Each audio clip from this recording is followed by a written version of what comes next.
ఒకసారి ఒక పిల్లవాడు తన వేసవి సెలవుల్లో తన తాతగారి ఊరికి వచ్చాడు. తాతయ్యతో రోజంతా ఆడుకునేవాడు. ఒకరోజు అతను తన తాతతో, నేను పెద్దయ్యాక విజయవంతమైన మనిషిని కావాలనుకుంటున్నాను. విజయవంతం కావడానికి మీరు నాకు కొన్ని మార్గాలు చెప్పగలరా అని అడిగాడు. దానికి తాత సరే అని తల ఊపి ఆ అబ్బాయిని తనతో పాటు దగ్గర్లోని నర్సరీకి తీసుకెళ్లాడు. నర్సరీ నుంచి తాతయ్య 2 చిన్న మొక్కలు కొని ఇంటికి తెచ్చాడు. ఆ తర్వాత ఒక మొక్కను కుండీలో నాటి దానిని ఇంటి లోపల ఉంచాడు. 2వ మొక్కను ఇంటి వెలుపల ఆరుబయట నాటాడు.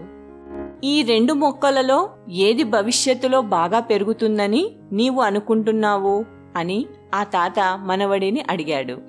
అబ్బాయి కొంతసేపు ఆలోచించి, ఇంటి లోపల ఉన్న మొక్క బాగా పెరుగుతుంది, ఎందుకంటే ఇది ప్రతి ప్రమాదం నుండి సురక్షితంగా ఉంటుంది. అయితే బయట ఉన్న మొక్క బలమైన సూర్యరశ్మి, తుఫానులు, జంతువులు మొదలైన వాటి నుండి చాలా ప్రమాదానికి గురవుతుంది అని అన్నాడు. అప్పుడు తాత నవ్వి, సరే చూద్దాం భవిష్యత్తులో ఏం జరుగుతుందో అని అన్నాడు. ఆ తర్వాత బాలుడు తన తల్లిదండ్రులతో తన ఊరు వెళ్ళిపోయాడు.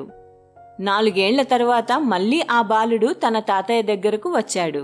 బాలుడు తన తాతని చూడగానే, తాతయ్య, మీకు గతసారి విజయవంతం అవ్వడానికి కొన్ని మార్గాలు అడిగాను, కానీ మీరు నాకు ఏమీ చెప్పలేదు. అయితే ఈసారి మీరు తప్పకుండా చెప్పాలి అని అన్నాడు. తాత నవ్వి, తప్పకుండా. అయితే ముందుగా మనం కొన్నేళ్ల క్రితం కొన్న మొక్కలను చూద్దాం అంటూ తాత బాలుడిని కుండీలో నాటిన మొక్క దగ్గరకు తీసుకెళ్లాడు. అక్కడ ఆ బాలుడు మొక్క చెట్టుగా మారడం చూశాడు. తర్వాత తాత బయట నాటిన మొక్కను చూసేందుకు బాలుడిని తీసుకెళ్లాడు. అక్కడ ఆ మొక్క నాటిన చోట ఒక పెద్ద వృక్షం ఉండడం చూశాడు. దాని కొమ్మలు చాలా దూరం వ్యాపించి బాటసారులకు నీడనిస్తున్నాయి. తాత అబ్బాయిని చూసి, ఏ మొక్క ఎక్కువగా పెరిగిందో, ఏది విజయవంతమైందో చెప్పు అని అడిగాడు. అబ్బాయి దానికి, మనం బయట నాటినది. అయితే ఇది ఎలా సాధ్యమైంది తాతయ్య? ఆ మొక్క చాలా ప్రమాదాలను ఎదుర్కొని ఉండాలి, ఇప్పటికీ అది చాలా పెద్దదిగా పెరిగింది అని అన్నాడు.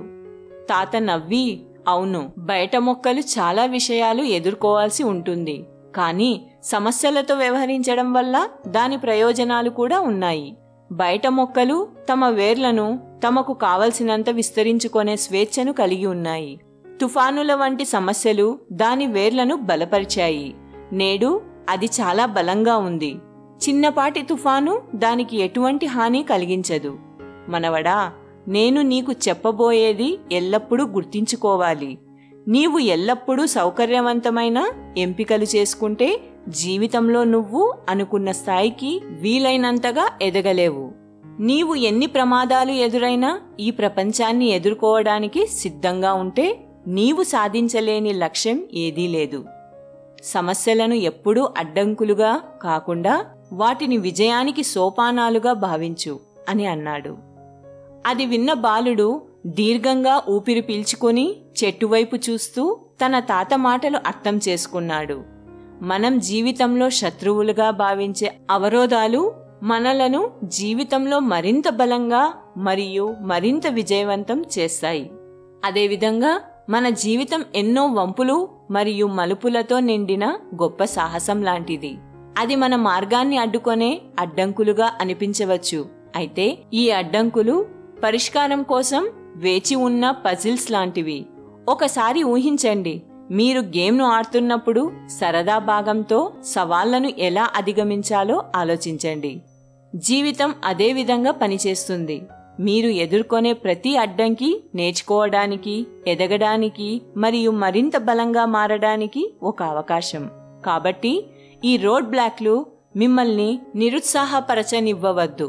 వాటిని ఆలింగనం చేసుకోండి, వాటిని పరిష్కరించుకోండి మరియు గేమ్ ఆఫ్ లైఫ్లో మిమ్మల్ని మీరు స్థాయిని చూసుకోండి. మీ మార్గంలో వచ్చే దేనినైనా జయించే నైపుణ్యాలు, సంకల్పం మరియు స్ఫూర్తిని మీరు పొందాలి. మీరు ఈ కథనం నుండి కొంత విలువను పొంది దానిని మీ జీవితంలో అమలు చేయడానికి ప్రయత్నిస్తారని మరియు ఎల్లప్పుడూ పెరుగుతూనే ఉండాలని ఆశిస్తున్నాను.